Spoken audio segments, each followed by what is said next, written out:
No eres débil, no estás roto por dentro. Esa fuerza que sientes que te domina, esa necesidad que parece más grande que tu voluntad, ese vacío que regresa una y otra vez como una marea implacable. Esto no es locura, no es fracaso moral, no es una falla de carácter, es dolor. Y todo dolor tiene una historia. Friedrich Nietzsche escribió una vez: el que tiene un porqué para vivir puede soportar casi cualquier cómo. Pero ¿qué pasa cuando ese porqué se pierde? Cuando el alma se encuentra navegando en un océano sin brújula, buscando desesperadamente algo que le dé sentido a la existencia. Carl Jung, el gran explorador de los misterios de la psique humana, nos enseñó que muchas de nuestras conductas autodestructivas no son simplemente hábitos dañinos. Son intentos desesperados de encontrar lo sagrado en lugares equivocados. Son la sed del alma manifestándose de forma distorsionada. Viktor Frankl, sobreviviente de los campos de concentración y padre de la logoterapia, observó algo profundo. El ser humano puede resistir cualquier sufrimiento si encuentra un significado en él. Pero cuando ese significado se ausenta, incluso las vidas más privilegiadas pueden colapsar en el vacío existencial. Este video no es una conferencia. No es un sermón. Es un espejo. Aquí vamos a explorar juntos lo que quizás has estado evitando durante mucho tiempo. Vamos a adentrarnos en el territorio oculto detrás de las conductas compulsivas, ya sean drogas, alcohol, comida, trabajo, relaciones tóxicas, o esa constante necesidad de huir de ti mismo. Porque en el fondo, todas estas son variaciones del mismo tema, intentos de llenar un vacío que parece infinito. Los antiguos griegos hablaban de la asedia, ese estado de desolación espiritual donde el alma se siente desconectada de todo propósito. Los budistas describen el samsara, el ciclo interminable de sufrimiento causado por el apego. Y en la tradición judeocristiana encontramos el concepto del alma en exilio, separada de su fuente divina. Tal vez estás cansado. Tal vez te preguntas si existe realmente una salida. No estoy aquí para ofrecerte una cura milagrosa de 3 pasos, pero sí puedo garantizarte algo. Existe un camino. Y comienza cuando comprendes que lo que llamas adicción es en realidad un síntoma, no la enfermedad. El dolor no es el final de la historia, es una invitación. Y si tienes el valor de escucharla, podrías descubrir que hay otra vida esperándote del otro lado. Ahora vamos juntos, porque entender la naturaleza de la compulsión es entenderte a ti mismo.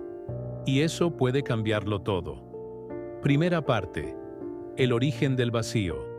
La adicción no comienza con la sustancia, comienza con la ausencia. Antes de la primera copa, del primer escape, del primer comportamiento compulsivo, había un corazón hambriento. Había una necesidad no satisfecha. Había un niño interior que aprendió demasiado pronto que el mundo puede ser un lugar hostil y solitario. El Dr. Bruce Alexander, psicólogo canadiense, revolucionó nuestra comprensión de la adicción con sus famosos experimentos con ratas. Durante décadas, la ciencia había observado cómo las ratas enjauladas elegían agua con cocaína hasta morir. Pero Alexander se preguntó: ¿qué pasaría si cambiáramos el entorno? Creó lo que llamó Rat Park, un paraíso para roedores lleno de juegos, compañía, espacio para explorar. Las ratas que vivían en este ambiente enriquecido raramente elegían las drogas, incluso cuando estaban disponibles. La conclusión fue revolucionaria. La adicción no es principalmente sobre la sustancia química. Es sobre la calidad de vida y conexión del individuo. Johann Hari, en su investigación sobre la naturaleza de la adicción, llegó a una conclusión similar. Lo opuesto a la adicción no es la sobriedad, es la conexión. Pero, ¿qué significa realmente estar desconectado? No se trata solo de estar físicamente solo. Se puede estar rodeado de gente y sentirse completamente aislado. La desconexión verdadera es existencial. Es cuando pierdes el contacto con tu propio centro, cuando te conviertes en un extraño para ti mismo. Simone Weil, la filósofa francesa, escribió sobre la atención como la forma más pura de oración.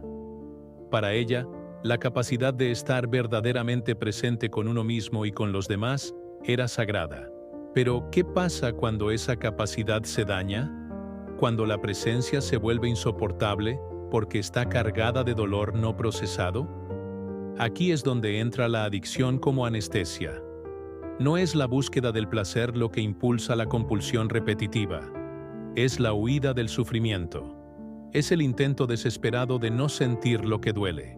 El neurocientífico Robert Sapolsky explica que el cerebro adicto no es un cerebro débil, sino un cerebro que ha aprendido a sobrevivir. Cuando usas una sustancia o te sumerges en un comportamiento compulsivo, tu sistema nervioso libera dopamina, el neurotransmisor de la recompensa y la supervivencia. Es el mismo sistema que se activa cuando experimentamos amor, aceptación, pertenencia. Pero para muchos, esas experiencias fueron escasas, confusas o dolorosas. Entonces el cerebro aprende a buscar ese mismo alivio en otro lugar: alcohol, cocaína, pornografía, comida ultraprocesada, compras compulsivas, redes sociales, videojuegos, trabajo obsesivo. El filósofo francés Blaise Pascal escribió: "Todos los problemas de la humanidad provienen de la incapacidad del hombre de sentarse tranquilamente en una habitación solo". Esta frase, escrita hace siglos, parece profética en nuestra era de distracción constante. ¿Cuándo fue la última vez que te sentaste en silencio contigo mismo sin necesidad de alcanzar tu teléfono, encender la televisión, comer algo, hacer algo? ¿Qué surge cuando no hay nada que te distraiga de tu propia presencia? Para muchos, lo que surge es incómodo. Es aburrimiento, ansiedad, tristeza, una sensación de vacío que parece interminable. Y es precisamente ahí donde las conductas compulsivas ofrecen su falsa promesa. No tienes que sentir esto. Yo puedo llevarte lejos de aquí. Pero aquí radica la trampa. Mientras el mundo sigue castigando el comportamiento, el dolor que lo alimenta continúa creciendo. Silencioso, invisible, hambriento. Es por eso que los tratamientos basados únicamente en la abstinencia fallan tan a menudo. Combaten el síntoma pero ignoran la causa raíz. Y mientras la herida permanezca abierta, la mente seguirá buscando alivio, sin importar el costo. Pero ¿qué tal si lo que estás buscando ahí afuera, en la sustancia, en el escape, en el exceso, en realidad está dentro de ti? ¿Qué tal si el verdadero alivio no viene de la anestesia, sino de la reconexión con tu propia alma? Segunda parte. La búsqueda espiritual distorsionada. 8:0-14:30. Para Carl Jung, la adicción nunca fue simplemente un trastorno del comportamiento, y mucho menos un asunto de falta de fuerza de voluntad. La veía como un síntoma profundo de desorientación espiritual, un grito del alma en busca de significado, un intento desesperado de reconectarse con el ser utilizando herramientas que, al final, solo profundizan la fragmentación interior. Jung entendía que los seres humanos no pueden soportar vivir desconectados de su propio centro. Y cuando esa conexión se rompe, ya sea por trauma, represión, condicionamiento social o pérdida de identidad, la psique busca una forma de compensar. Esta compensación, cuando no encuentra caminos saludables o simbólicos, se manifiesta a través de medios destructivos, obsesiones, compulsiones, adicciones. Es como si el individuo, al perder contacto con su eje interior, comenzara a buscar sustitutos de lo sagrado. Y muchos encuentran esto en el alcohol, las drogas o cualquier comportamiento que provoque una alteración de la conciencia. Esto fue lo que Jung comprendió cuando escribió a Bill Wilson, cofundador de Alcohólicos Anónimos. En esa carta histórica, Jung explica que para muchos, el deseo de alcohol es en realidad el deseo inconsciente de una experiencia mística, de un estado expandido de conciencia, de trascendencia. Spiritus contra spiritum, escribió Jung, el espíritu verdadero en oposición al espíritu falso. La sustancia como simulacro de lo divino. Es una declaración audaz, pero piénsalo cuidadosamente. ¿Qué ofrece la adicción sino una sensación, aunque breve, de alivio, paz, éxtasis o escape? El problema no es lo que busca el adicto. El problema es dónde está buscando. Los místicos de todas las tradiciones han hablado de estados alterados de conciencia como puertas hacia lo trascendente. Los derviches sufíes giran hasta alcanzar el éxtasis. Los monjes budistas meditan hasta disolver el ego. Los chamanes indígenas usan plantas sagradas para conectar con lo divino. Incluso en el cristianismo encontramos a San Juan de la Cruz, describiéndonos la noche oscura del alma, como un paso necesario hacia la unión mística. Pero ¿qué pasa cuando esa búsqueda legítima del alma se desvía hacia caminos destructivos? Cuando en lugar de la contemplación sagrada, buscamos la alteración de conciencia en una botella. Cuando en lugar de la comunión espiritual, buscamos el éxtasis en una sustancia química. Rudolf Otto, teólogo alemán, acuñó el término luminoso para describir la experiencia de lo sagrado. Según Otto, lo luminoso tiene 3 características: es mysterium, misterioso; tremendum, aterrador; y fascinans, fascinante. Es esa experiencia de encontrarse con algo que es completamente otro, pero que al mismo tiempo toca lo más profundo de nuestro ser. Las adicciones ofrecen una parodia distorsionada de esta experiencia. Hay misterio en la compulsión que no podemos controlar. Hay terror en la destrucción que causa. Y hay fascinación en la promesa de escape que ofrece. Jung creía que detrás de cada compulsión yace un impulso legítimo del alma. Un impulso hacia el retorno al centro, hacia la reconexión con el ser. Pero cuando este impulso no encuentra expresión consciente, sea por represión, miedo, trauma o condicionamiento, se escapa por las grietas y se manifiesta como comportamiento destructivo. Es la espiritualidad negada que regresa a través de la sombra.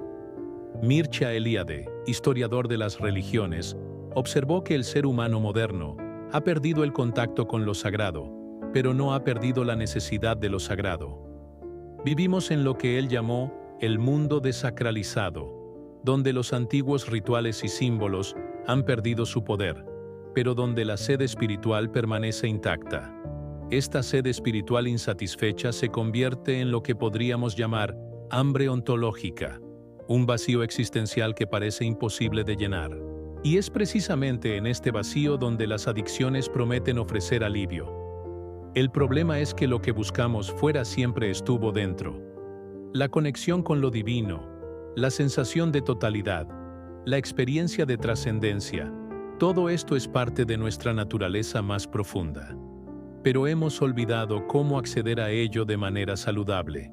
Por eso Jung insistía en que la verdadera recuperación no puede venir únicamente de la abstinencia o la racionalización.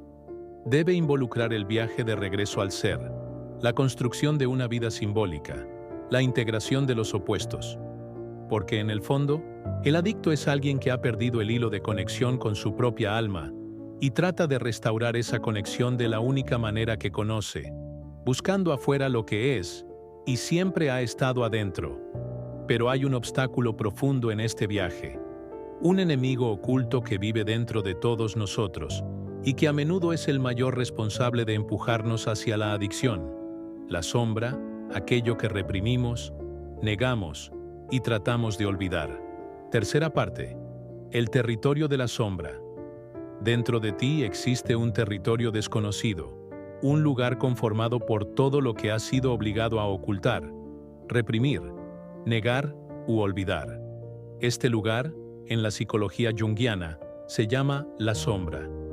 Y es precisamente este contenido reprimido, esta parte no vivida de la psique, lo que en gran medida alimenta los comportamientos adictivos. La sombra está compuesta por todo lo que en algún momento de la vida aprendiste que no debía ser. Ira, vergüenza, miedo, deseo, tristeza, vulnerabilidad, poder, sexualidad, ambición, rabia, envidia. Todo lo que no fue aceptado o abrazado, ya sea por la familia, la cultura o la religión, fue empujado hacia las profundidades de la mente. Pero el hecho de que algo sea reprimido no significa que deje de existir.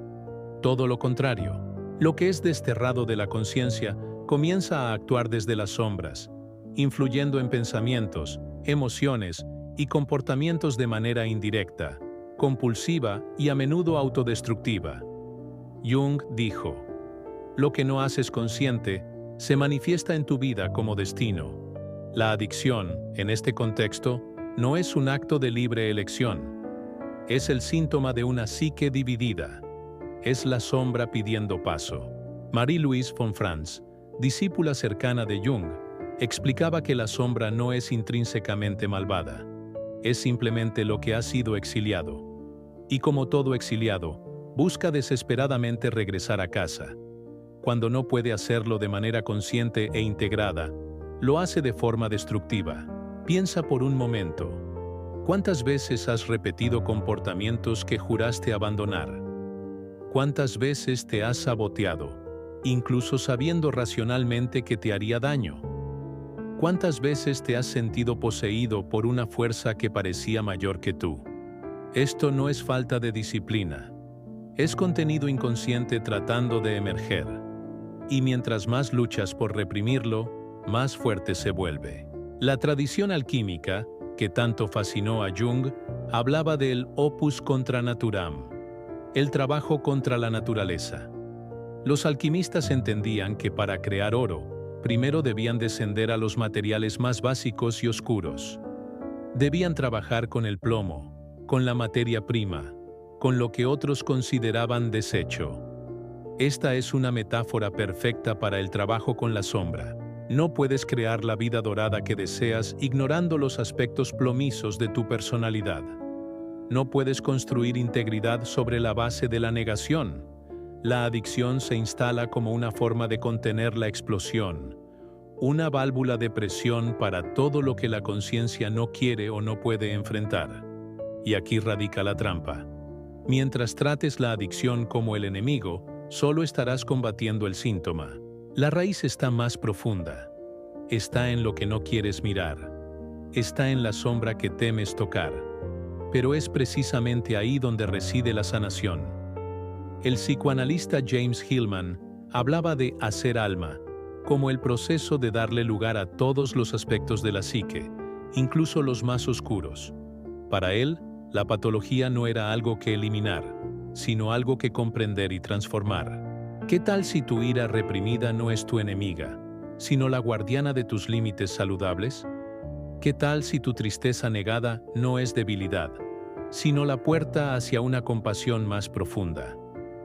¿Qué tal si tus deseos inaceptables no son perversiones, sino energía vital que ha sido desviada? La cultura moderna nos ha enseñado a dividir las emociones en buenas y malas, los impulsos en correctos e incorrectos. Pero la psique no funciona con estas categorías morales simplistas. La psique busca integridad, totalidad. Y esa totalidad incluye todo lo que somos, no solo lo que consideramos presentable.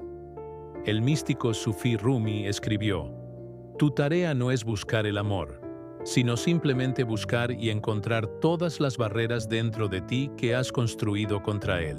Estas barreras son precisamente el material de la sombra. Son los muros que hemos construido para protegernos, pero que terminan aprisionándonos. El viaje de recuperación profunda requiere el valor de descender, de atravesar las profundidades de la psique, de nombrar lo que estaba oculto. Es doloroso, es incómodo, pero también es liberador, porque cuando integras la sombra, ésta deja de controlarte. Se convierte en parte de tu poder, y ya no en tu verdugo. La sombra es el territorio del trauma, de la infancia no resuelta, de las memorias que moldearon tus circuitos emocionales y neurológicos. En la siguiente parte, iremos aún más profundo.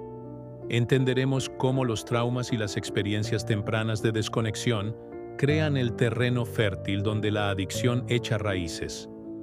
Cuarta parte. Las raíces del dolor. Antes de que existiera la adicción, hubo abandono. Antes del comportamiento compulsivo, hubo ausencia. Antes del abuso de sustancias, hubo dolor. un dolor que no sabía nombrarse a sí mismo, pero que gritaba en el silencio del cuerpo. Y es ahí donde necesitamos comenzar, en el origen de la herida, porque nadie nace adicto.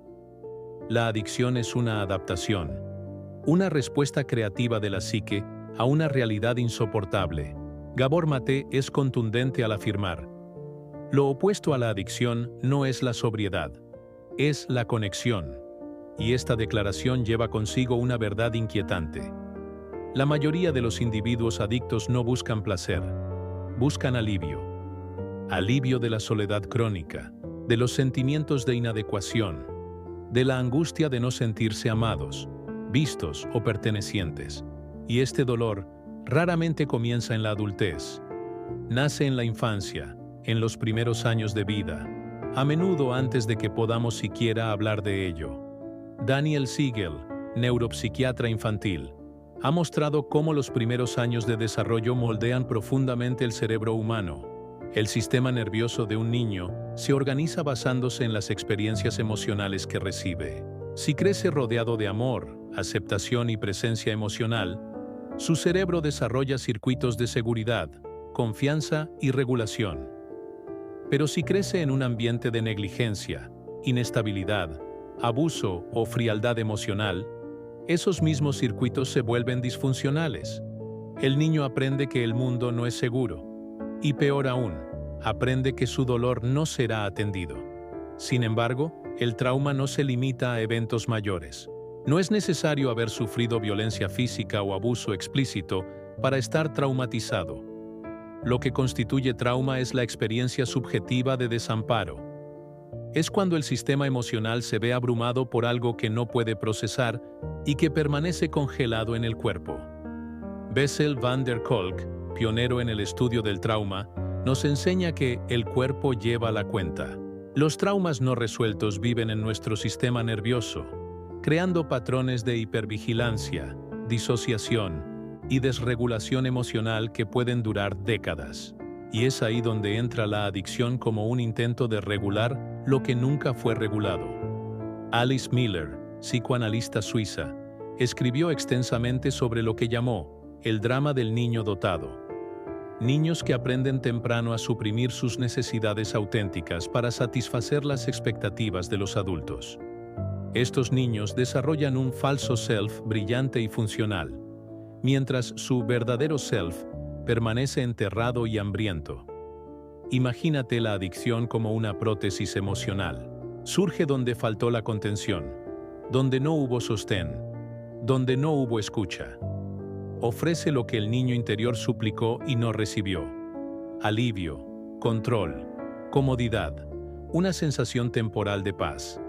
El uso de la sustancia o el comportamiento compulsivo calma temporalmente el sistema nervioso. Trae una falsa sensación de pertenencia, poder, tranquilidad. Pero es un alivio frágil que viene a un precio cada vez más alto. El cuerpo del adicto porta memorias que la mente a menudo olvida, memorias de tensión constante, abandono emocional, de no sentirse digno de amor. Y es por eso que la recuperación profunda no puede ignorar el cuerpo, porque es en el cuerpo donde vive el trauma. Es en el cuerpo donde late la herida, y es a través del cuerpo que debe ocurrir la sanación. Peter Levine, creador de la experiencia somática, nos muestra que el trauma no es lo que nos pasó, sino lo que queda atrapado dentro de nosotros a falta de descarga.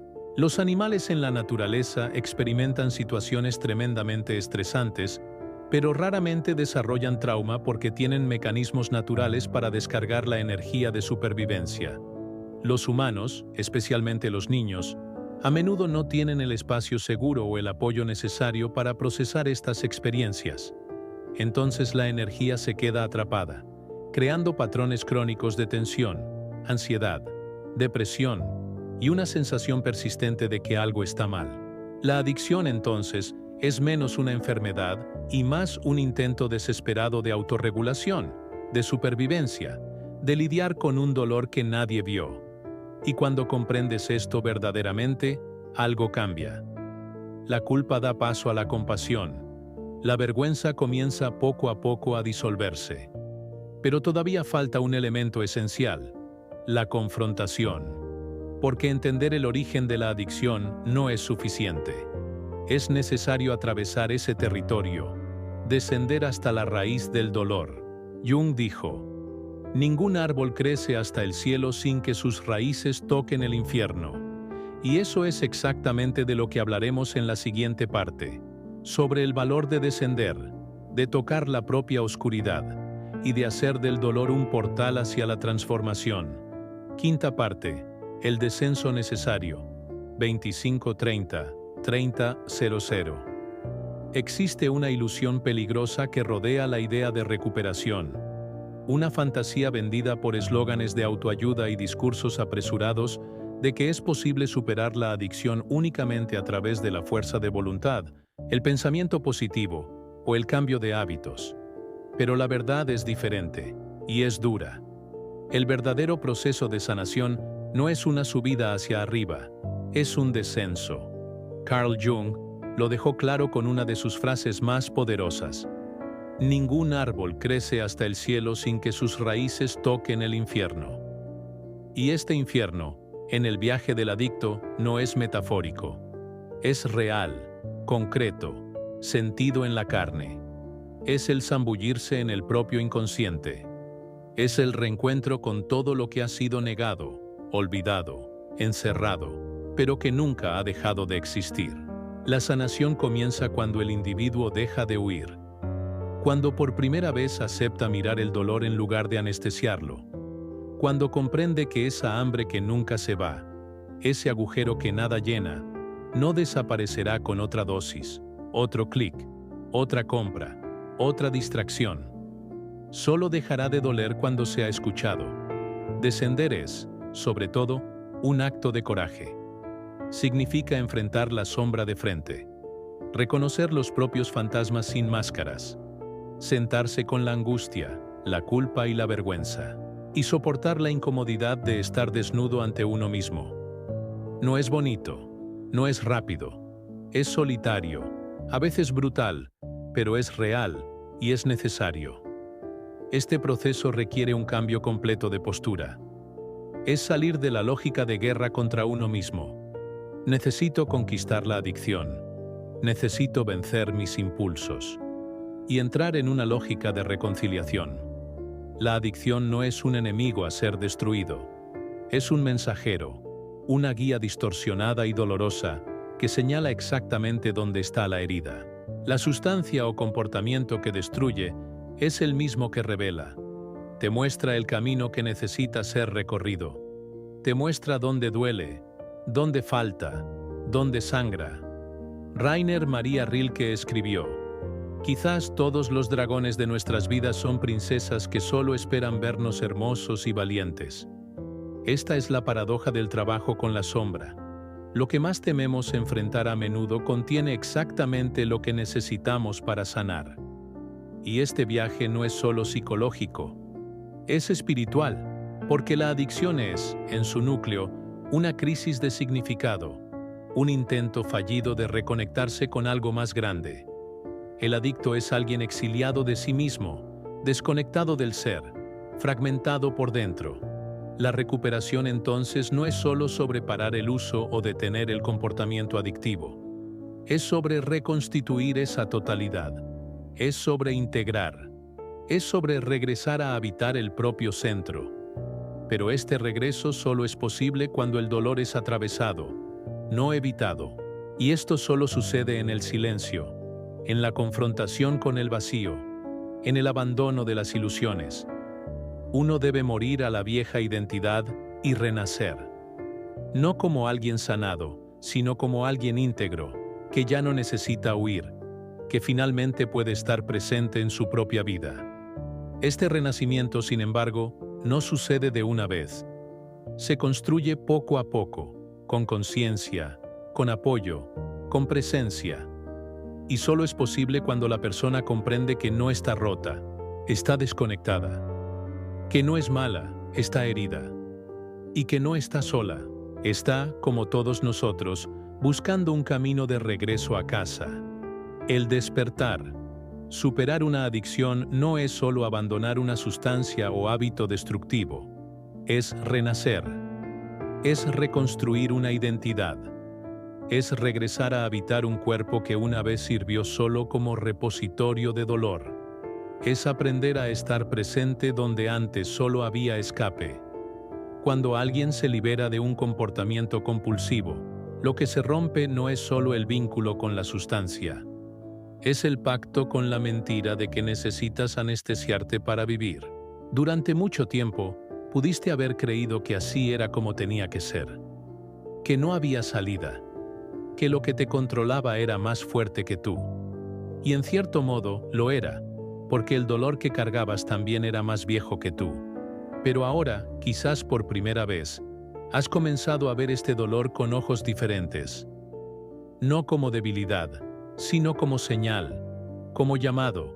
No eres tu adicción. No eres la repetición de tus fracasos.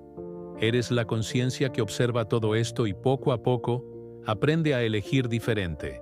Y esta conciencia solo despierta cuando la anestesia pierde su función.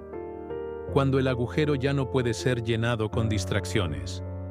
Cuando el vacío comienza a ser habitado con verdad, con presencia, con silencio. Jung nos enseña que el alma no busca perfección, sino totalidad. Esto significa que la sanación no depende de eliminar tus sombras, sino de integrarlas. Lo que te hace fuerte no es la ausencia de dolor, sino la disposición a sentirlo sin huir. Y eso, en sí mismo, ya es un milagro. Si has llegado hasta aquí, es porque algo en ti quiere cambiar. Algo en ti ya está cambiando. Y eso merece ser reconocido. El viaje es largo. Requiere paciencia, humildad, coraje. Pero es posible. Y sobre todo, vale la pena. Si este video te habló, si en algún momento te sentiste visto o comprendido, déjame un comentario abajo. Cuéntame qué resonó más con tu historia. ¿Qué parte te atravesó? Leo todos los comentarios y puedes estar seguro de que tu historia importa. No olvides darle like, compartir con alguien que necesite escuchar esto. Y lo más importante, suscríbete al canal porque este no es solo un canal sobre filosofía. Es un espacio para el despertar. Y tú mereces estar despierto. Vamos juntos.